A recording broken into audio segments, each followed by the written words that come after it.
A lot of great information coming up. The multi-billion-dollar beauty industry is on set to come up here and give some amazing advice, tips, so you don't want to miss any of this. And forgive the stragglers that may be coming in a little late. We'll get them in quietly, and we'll keep this going, all right? Are y'all ready for the next panel? All right, that's what we like to hear. It's called Blazing Trails in Beauty, and we definitely have some trailblazers in the building. We have the founder of LYS Beauty, Tisha Thompson. Give it up for her. Tisha Thompson in the building. Coming on to the stage. All right, next up we have the founder and CEO of Kaleidoscope Hair Products, Jesseca Judy Dupart Harris. Yeah. You've seen her and some of her craft on television developing this, so now maybe you'll get a little bit of the behind-the-scenes action of what it took to make it happen.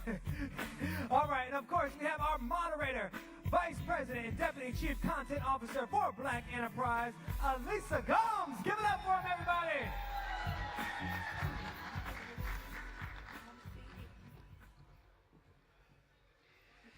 Welcome back from lunch. Did you guys eat? We all ready? We have a great session here. Beauty is big bucks. As Shannon said, it's more than a $500 billion industry. And historically, it's been a place where women entrepreneurs, and especially Black women entrepreneurs, have been able to make a name for ourselves, to create significant wealth, and do it all while meeting unmet needs in our underserved communities. Today, we have two powerhouse entrepreneurs. Shannon gave you the quick version, but I want to tell you just a little bit more about them. Jesseca, also known as Judy, is a licensed stylist, a former salon owner. She's got more than 20 years of experience, and she's built a multi-million-dollar beauty business from the ground up. She's the founder and CEO of Kaleidoscope Hair Products, which is one of the fastest growing brands in the multicultural hair space. So let's give it up again for Judy. And Tisha is a makeup artist turned beauty business maven with more than 15 years experience in clean beauty product development, brand management, and marketing. She's the founder and CEO of LYS Beauty, which 2 years ago became the very first Black-owned clean makeup brand sold at Sephora. Give it up for her. Ladies, having your own beauty brand is a dream job for many people, but it is not easy to start one. Judy, why did you choose to start a beauty brand, and how did you go about launching it? Oddly enough, it wasn't something that I dreamed of. It was a situation that happened, and I'm a very straightforward person. So one of my clients had cheated on me.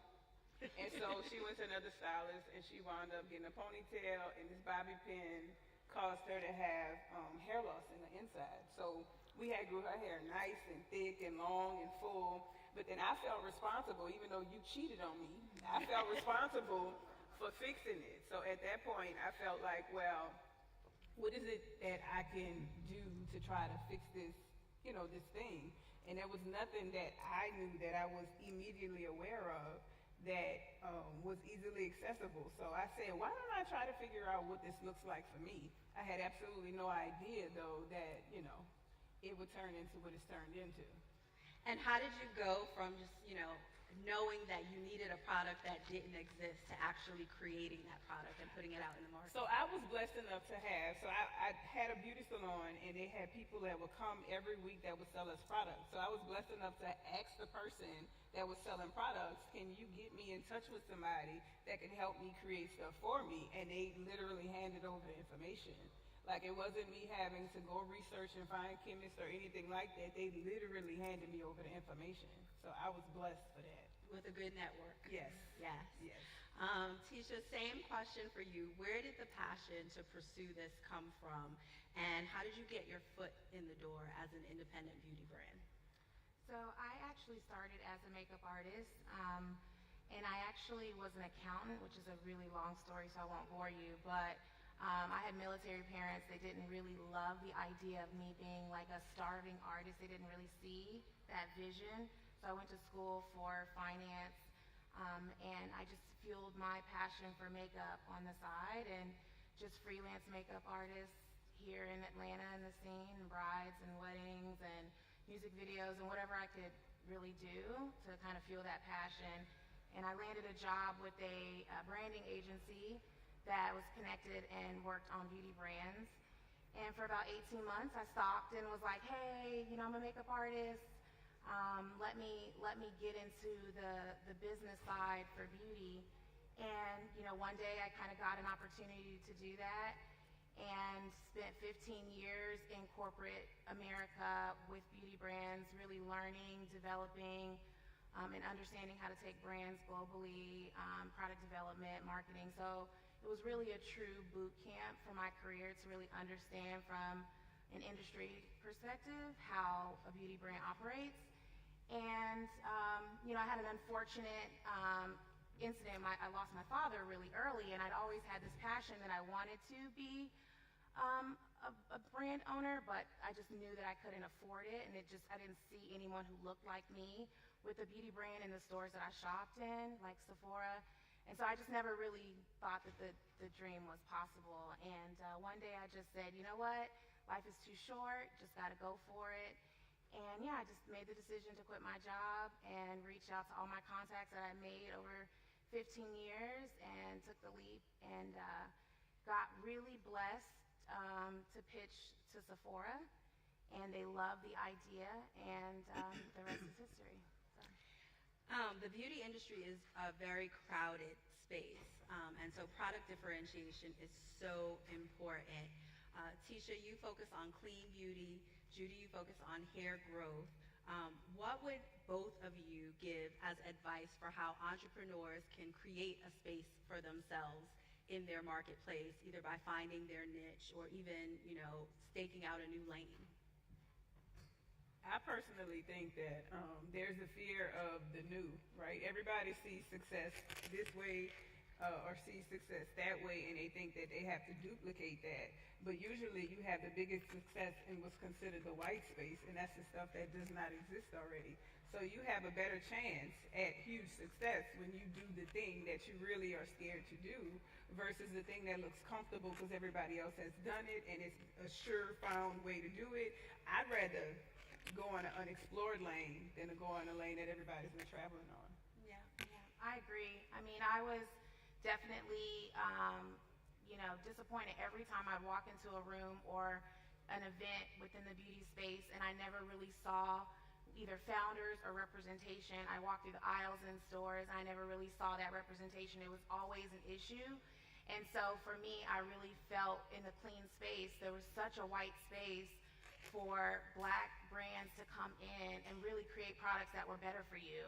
You know, we are served the most horrific products in the industry. We are 2 times more likely to be exposed to harmful ingredients in our products because the lack of education, the lack of product assortment, and brands simply just not caring. And so for me, I wanted to make sure that, you know, I took that leap to go down the aisle and be like, what is different? Like, what is not here? Instead of trying to mimic or emulate what was sitting there. And, you know, to me, I think that's what makes a disruptor. It's really, truly following your why and making a category, creating a lane that's not there and being unique. Yeah. I want to talk more about innovation since this is the Disruptor Summit, and part of our mission here is to help entrepreneurs think outside of the box.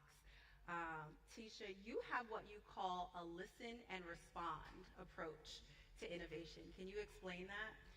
You know, I think that sometimes it's good to create stuff that we love and we're passionate about. I think that's where the innovation and the drive comes from a founder initially. But I do think along with that is a responsibility to make sure that we're also listening to our community. And so I like to really pull my community. I like to go out into the stores, actually, you know, ask people what it is that you feel is missing in the space. And from that became, you know, I got a lot of insight of I can't find my right foundation shade. There's not colors that work on me. You know, the performance isn't good. And I think having that insight, right? I mean, there's thousands of products on the shelf and consumers are still saying that they don't have something that works for them. So I like to take that approach really. I want to create something that I do love, but also that people need at the end of the day. And that was the approach that I wanted to take. And Judy, you're all about breaking the rules and breaking expectations of what a CEO is quote unquote supposed to be. How did you develop your approach to doing business? I think it's a mix of me being a rebellious child, and now I'm an adult outside of my parents' house, so I get to do what the hell I want to do, and seeing which one of those ideas actually stick. So I am the person that is going to do a remake of something like Cops and, you know, put my knee in somebody's back and slick their edges down. Like that's I find it funny. So that's what and people watch that, and people now you didn't seen a whole tutorial and didn't even realize you watched the tutorial. So now you want to buy the product. So I feel like for me in my adulthood, I am just living like my childhood dreams, whatever it is that comes to my mind. If it's jumping out, you know, out of a helicopter and it's gonna make sense and I can articulate what the product does on the way down, then that's what I'm gonna do. Yeah. I'm so glad you brought up social media. For those of you who don't know, she's talking about one of her very viral campaigns. We have a whole session later on social media. It has really been a game changer in so many industries, but particularly in the beauty industry. From makeup tutorials on YouTube to going viral on TikTok, social media is now the primary influencer of consumer behavior when it comes to beauty. What can each of you share about your social media strategies and about what you've learned over the years does and doesn't work for your brands? So I can say, you know, one of the things that I knew coming into this that I was going to have a big challenge is that people didn't know who the hell I was. Like, they're like, nobody here really knows who I am. And traditionally, you see typically a lot of brands are, you know, coming up with people who already have an established following on social media. So I come at an angle where it's like, I've been in the industry, I'm more of an industry expert, and I'm bringing that product development and marketing knowledge with this brand. And so for me, that's been a struggle that I was like, how am I going to break through the noise and get people to hear my voice? And so I knew that was going to be an initial challenge for me, and that's why I made sure I wanted to partner with a retailer that would be really strong to help me, and that's where Sephora came into play. And so the strategy out of the gate has really been to go after as much, noise and, community outreach on social that I possibly can to get people to then see what I bring to the table, because I didn't initially come in with a following, out of the gate. And it's been, a build, and it's taken time, but it's a progress for sure. Anything that you learned that you want to pass along as a specific insight in that build? I mean, I think aligning with people who want to see me win has been really helpful, because starting out, I didn't have money, right? Didn't have a lot of money to pay anybody to speak on my behalf. And so I literally would just reach out to people who I felt like were sharing that same positive message about loving who you are, being confident in your own skin, me being a plus size girl in beauty and not seeing, that in beauty campaigns. I would reach out to plus size girls who had following and be like, hey, this is the message I'm trying to share. This is what I'm trying to create. If I send you product, would you mind sharing the message? And so that has worked out for me in my favor, to just align with people who are also trying to bridge and build a community within, the same conversation I'm trying to create, to get my name out there. And that's pretty much been the magic that has helped me. Yeah. Judy, you're such a standout on social. Can you share some of the secrets of your strategy? Sure. Well, the first thing I want to say is, girl, we all started at zero. Every single last one of us started at zero. So we all had to kind of work through the noise, as you call it. For me, I think authenticity has been the reason that I've gotten so far. I've been the same exact way. I'm not doing things, my brand isn't inclusive now because it's trendy. Like, that's who we've always been. The way that I speak to beauty is that we accept you in all forms. We have a lot of, like, my specialty is hair loss, so we have cancer patients, but we also have girls that come out of domestic violence issues who have lost hair from fighting. But then we also have a woman who might be a professional but just wants her hair longer. So we try to speak to everybody in their language to let everybody know that they are beautiful the way that they are, and we want, we appreciate that they support us, and we fully support them. Now, my off-the-wall marketing tactics are usually the things that I might have like a spike in followers for. Like we remade when Cardi B and Meg Thee Stallion did WAP, and it was so controversial. I said, well, I'm about to do it then. That's what we're doing. So, we remade that video, and that type of stuff gets people watching. And like I said, I do something called edutainment, where you're watching something and you're being entertained, but you're not even realizing that you're also being sold to.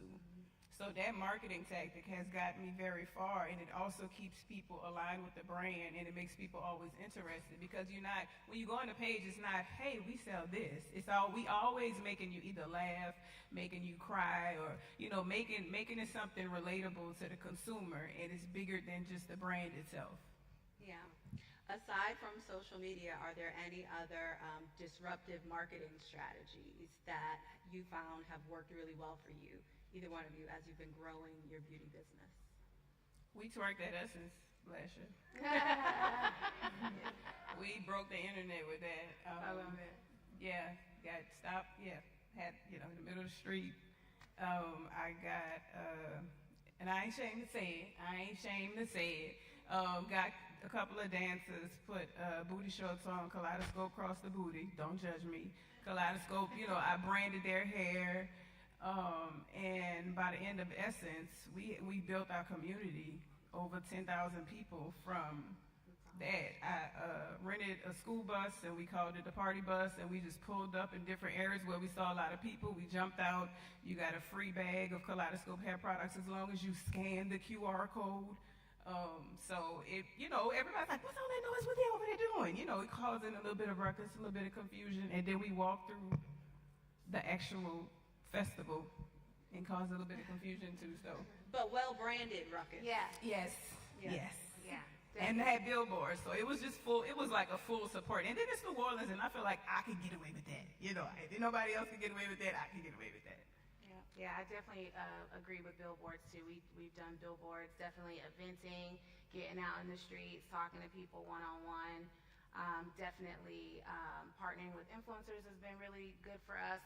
TikTok has been probably the best thing for our business. I think that has allowed us to kind of go viral and sell a lot of our product. We also started doing some old school stuff, taking it back. I just feel like there's a lot of fatigue in the digital side. So, we were testing digital advertising and email and SMS, and we just started mailing people stuff again because nobody was getting anything in the mail. And so people were like, what? I got mail? And people were excited. They were like, there's paper? Like, they were happy. And so we saw a great response out of like sending somebody a coupon in the mail again to buy online. So those have been kind of disruptive things, just taking it back, going old school sometimes. It's like crazy. That's smart. I'm gonna try that. Yes. It really has worked. Snail mail is now disrupted. It is. You heard it here I'm first. gonna do that. I'm definitely doing that. We're doing that next week. Tisha, you mentioned influencers and brand ambassadors a couple of times.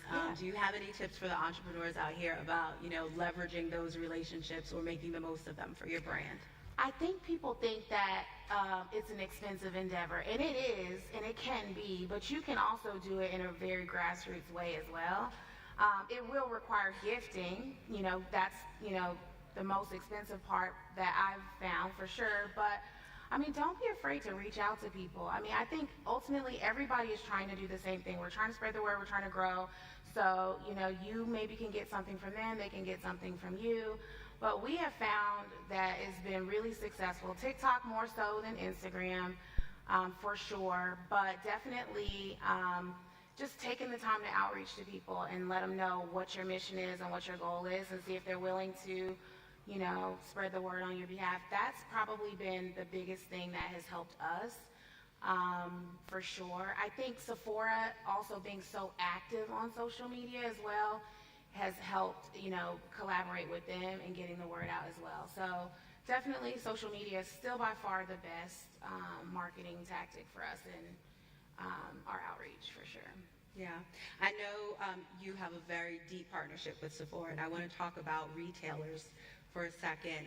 Judy, Kaleidoscope has retail partnerships with Sally's, Target, Walmart, CVS, yes, Walgreens, and more.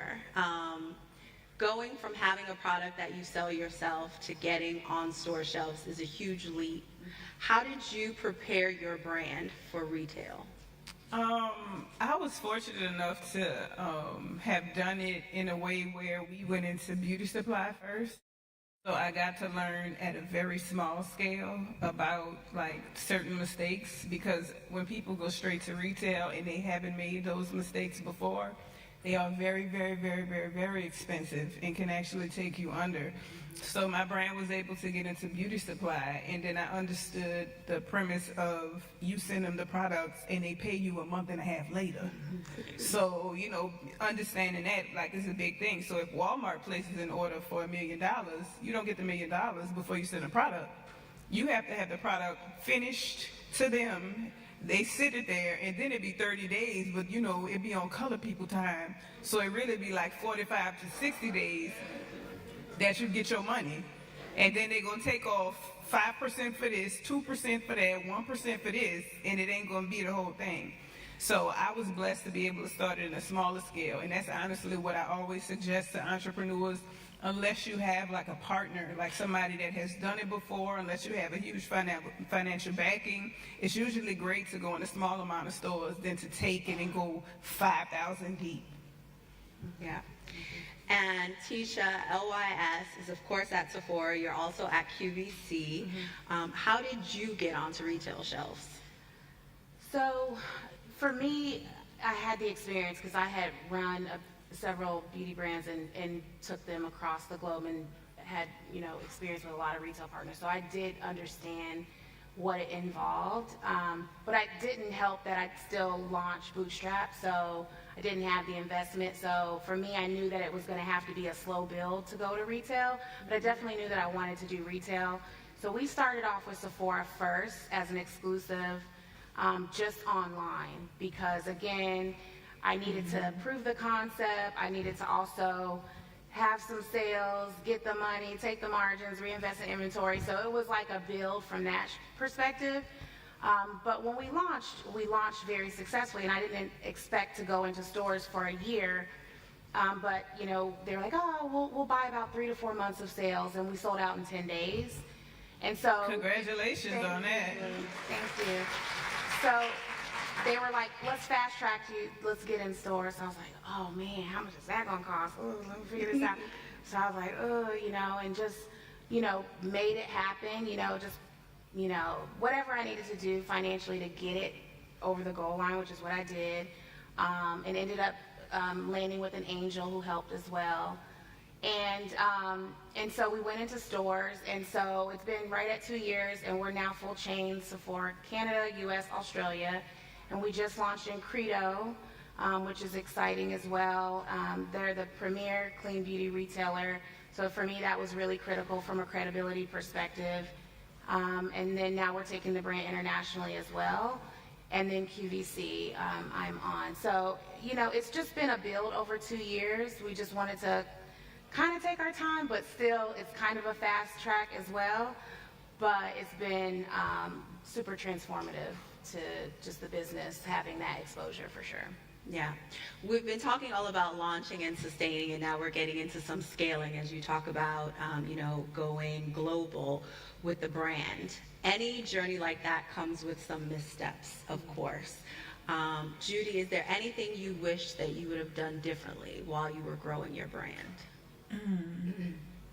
I don't know if it's anything that I would have done differently, but it is a lot of lessons that I learned. I think for me, hiring smart was something that I had to learn repeatedly, you know, because there's the people that you know, and then, hey, I need you to do this, I need you to do this, I need you to do this. But one of the people that I need you to do this messed up our labels, and we lost like about $700,000 on that because they put an ingredient on there that wasn't in the product, or that wasn't supposed to be in the product. And so then I had to eat it. there was no, then I couldn't be mad at the person, because even though it was a small human error, I told them I need you to do this, knowing that they didn't do that. So that hiring has been The lesson you've had to learn a couple times. yes. Tisha, is there anything that you had to learn the hard way about being a beauty entrepreneur? I mean, I think scaling in general is hard. And I launched the brand during the pandemic. So it was an inventory fiasco. Like, still today, people are having challenges to get stuff. But so for us, the biggest challenge we had was just being able to properly forecast and understand how high was high, and being able to just simply have a supply chain strategy to be able to have inventory to support retail. Because that's the thing, when you sell online, you can be sold out. But when you're sold in stores, you have to have the product if they're going to give you that shelf space. And that affects your performance, because they're looking at productivity. If you don't have products sitting there, then that makes your performance look bad, which puts your space at risk. So, supply chain is a huge critical component to having a successful business. And so that's something we struggled a lot with. We didn't really know, how high was high, or how much we needed to have, or again, being self-funded, like it was, having the money to be able to have enough inventory for the scale, the growth. We didn't know what items were going to sell out and what didn't. So I think, probably I would have scaled back and launched a little less of amount of products that I did. We launched out of the gate with 6 SKUs, but it was like 90 with all of our shade variants. So it was a lot of undertaking and trying to figure out, what I needed. So I would say start small, build and learn, and make sure, that you just kind of do it at a pace that, is comfortable, so you don't necessarily, because like Judy said, you can put yourself out of business if you, one mistake, one ordering mistake, one over ordering, those sort of things are very critical decisions. We're going to take questions. If anyone in the audience has a question, you can please line up at the mic over there. I like to say you are very versed in this. You are blessed to have come from a beauty background, because all of these words that you're speaking right now, I just learned a year ago. I'm being honest. I ain't lying. I'm saying it too. Go ahead. Hi, Anthony Green from Picture That Art Consultants. I want to follow up on your question about hiring, right? I find that a lot of people, when we struggle with this, you want to hire people you trust because you know them, but then there are people you don't know that are more competent, have more experience. So both of those are important, because you can bring in somebody who's very competent and they're still your business, right? So how do you deal with that issue when you're looking at hiring? What I've learned now is, if it's somebody that I trust and I want them to do it, I get them trained. Or but that's if, because we know on the inside if they're going to do right or not. Now, we know that. But, if it's worth doing it, yes. But then if it's not, you have to learn how to trust by delegating a small amount at a time. Don't give them the whole financial model. Just give them accounts receivable. Don't you see what I'm saying? Don't give them accounts receivable, accounts payable, CFO. Just give them that one part until you're able to trust the whole entire way. Hi ladies, thank you so much for this panel. My name's Sophia and I'm a brand strategist and PR director, mostly to beauty brands and wellness brands. And I had a question for both of you on how you've maybe seen your brand strategies differ for direct-to-consumer or e-commerce versus in-store retailers. I often find that my clients kind of think that things can just be blanketed, but I know that's not the case. And I'm just curious to see if you've seen that difference as well, or if you use them hand in hand. So for me, I would say if you're focused on D2C, you have less exposure, so you have to invest in the vehicles that are going to get people to see you. So whether it's advertising, social media, email marketing, like those sort of things that are digital presence. Like, you can be in store and somebody can walk through the aisles and just see you and pick your product up. So, those are different marketing tactics. Maybe you're going to invest in staffing, or you're going to invest in GWPs and stuff like that. So I think the Can you strategy. explain? I say, what's the GWP? Gift with purchase. So if they, Thank you. they buy something, they get this. So those are kind of, for me, different tactics you have to take depending on where you're going to go. And by us both doing both, we have to play in both of those, Yeah. which is kind of, can be costly. Sometimes you have to pick what you're going to do, when you're going to do it, but you have to, in order to be successful in both, you have to market for where you want to grow. The tactic for where you want to grow. So my thought is, you have to learn how to streamline it, right? So if you know you already have to get a creative for an ad, for online, you can get that same creative that's considered like an aisle violator. So you might pay for the aisle violator, but not, instead of paying for 14 different creatives, you have this one creative and you let it be across all of your marketing tactics. So you still have to do different marketing tactics. It's not like you're reinventing the wheel. All you're doing is adding a couple of layers to it. Makes sense. Thank you so much. No problem. Girl, you have to tell me all these acronyms. Hi, my name is Ty with the Beauty Supply. I appreciate y'all mentioning you starting off in smaller stores at the Beauty Supply. As most people know that we are the top consumers of beauty products. However, we aren't necessarily the ones. How am I saying? We're not the manufacturers and things like that. We're not the ones owning the beauty supply stores. So were there any difficulties that you all had creating these brands or dealing with manufacturers to get it started? Because obviously we aren't the ones dominating in that portion. This white space, anybody who's a chemist out there, I would definitely recommend starting a lab. It's an opportunity for sure. There's not a lot. I haven't come across a lot of black manufacturers at all. At all. So they're happy to still take my check. So That's what I was about to say. So they're fine, but it's definitely white space that for sure there's opportunity. But I haven't come across that. But it didn't pose any issues for me in terms of creating my brand at all. Yeah, and then you also want to make sure to partner with the right kind of person, right? So my MOQ when I first started was 100 pieces, but now my MOQ right now is 100,000 pieces. But that's not the same manufacturer though. So as my business was scaling, I had to find a place that can accommodate me better, and then you have better pricing. But usually you start off with the smaller guys, and usually the smaller guys are a little more expensive, but your money is green just like everybody else's. So. Thank you. No problem. I want to thank you all for your questions. If you want more great information from Black women entrepreneurs, please check out blackenterprise.com/SistersInc. We have women like this as experts all the time giving us great information. And please give it up for Judy and Tisha who have shared so much with us today. Thank you, ladies.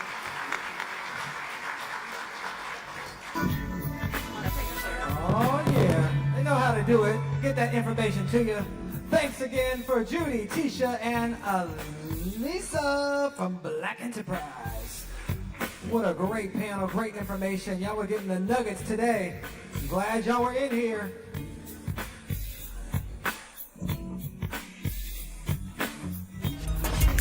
All right, so after this panel, we have our AI panel coming up, but we also have our final